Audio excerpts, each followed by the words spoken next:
Hello students, व्याकरण मधु किताब में आज के विषय है एकार्थी प्रतीत होने वाले शब्द। एकार्थी प्रतीत होने वाले शब्द के बारे में हम जानते हैं। बहुत से शब्द ऐसे हैं जिनका अर्थ देखने और सुनने में एक सा लगता है, परंतु वे समानार्थी नहीं होते हैं। ध्यान से देखने पर पता चलता है कि उनमें कुछ अंतर भी है।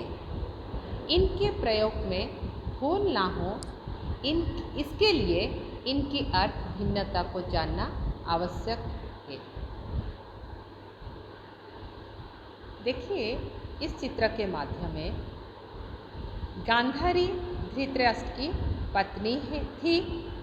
पत्नी शब्द, और ये स्त्री गांधारी नहीं है, कुंती। तो स्त्री और पत्नी दोनों में क्या अंतर है, इसके बारे में हम जानते हैं। ऊपर के उदाहरण में स्पष्ट है कि जिस स्त्री से किसी पुरुष का विवाह होता है, वो स्त्री उस पुरुष की पत्नी होती है। स्त्री से मतलब किसी भी महिला से होता है, चाहे वो किसी की भी पत्नी हो या ना हो।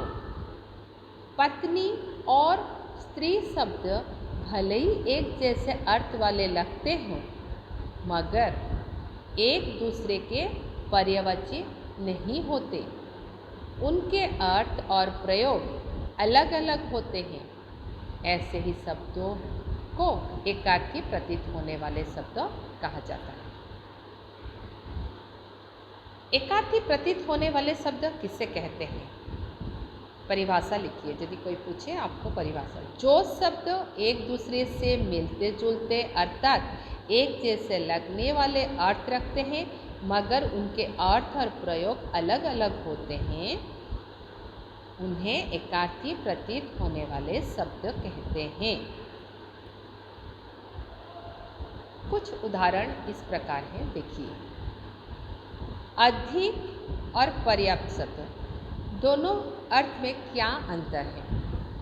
अधिक शब्द का अर्थ है आवश्यकता से ज़्यादा, और पर्याप्त शब्द का अर्थ है आवश्यकता के अनुरूप।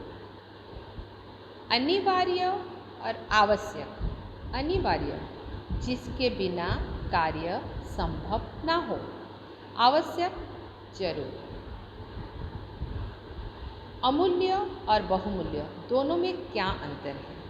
अमूल्य शब्द में अर्थ है जिसकी कीमत ना आंकी जा सके। बहुमूल्य, बहुत कीमती। अपराध और पाप। अपराध गैर कानूनी काम करना, पाप अनैतिक काम करना। अभिमान, अहंकार। अभिमान, श्रेष्ठता के आधार पर स्वयं को बड़ा समझना। अहंकार, स्वयं के श्रेष्ठ होने का झूठा भ्रम। अभिनंदन, स्वागत। अभिनंदन, विधिवत सम्मान करने की औपचारिकता। स्वागत, किसी के आने पर किया गया आदर सत्कार। अनुसंधान, आविष्कार, अन्वेषण, ये तीनों शब्द में क्या अंतर है? अनुसंधान। अनुसंधान अज्ञात तथ्यों की पता लगाना। आविष्कार, किसी नई वस्तु या मशीन का निर्माण। अन्वेषण या खोज, किसी छिपी हुई वस्तु को ढूंढना। आज्ञा और अनुमति शब्द में क्या अंतर है? यह अर्थ में क्या है? आज्ञा, बड़ों द्वारा छोटों को कुछ करने को कहना। अनुमति, किसी कार्य के लिए सहमति देना। उपहास, परिहास। उपहास, किसी का मजाक उड़ाना। परिहास, हंसी ठिठोली करना। पुत्र, बालक। पुत्र अर्थ है बेटा, बालक का अर्थ है कोई भी बच्चा। खेद और शोक। खेद का अर्थ है आत्मग्लानि या गलत बात का विरोध करते हुए सही पक्ष के प्रति सहानुभूति व्यक्त करना। शोक, किसी की मृत्यु पर संवेदना प्रकट करना। भ्रम, संदेह, भ्रम, मिथ्या ज्ञान या अनुभूति। संदेह, शंका होना। श्रद्धा, भक्ति, श्रद्धा भक्ति में अर्थ में क्या अंतर है? श्रद्धा, किसी व्यक्ति अथवा मान्यता के प्रति आदर सम्मान का भाव। भक्ति, ईश्वर और गुरु के प्रति प्रेम। मृत्यु और निधन, मृत्यु का अर्थ है किसी भी प्राणी की साधारण मौत। निधन, श्रेष्ठ या महान व्यक्ति की मौत। इसी प्रकार न्याय, निर्णय, न्याय, सही गलत की सही फैसला करना। निर्णय, कोई भी फैसला चाहे वो सही हो या गलत हो। लोभ और तृणा, तो लोभ शब्द का अर्थ यहाँ पर है बिना प्रयास या अवैध तरीके से कुछ पाने की इच्छा।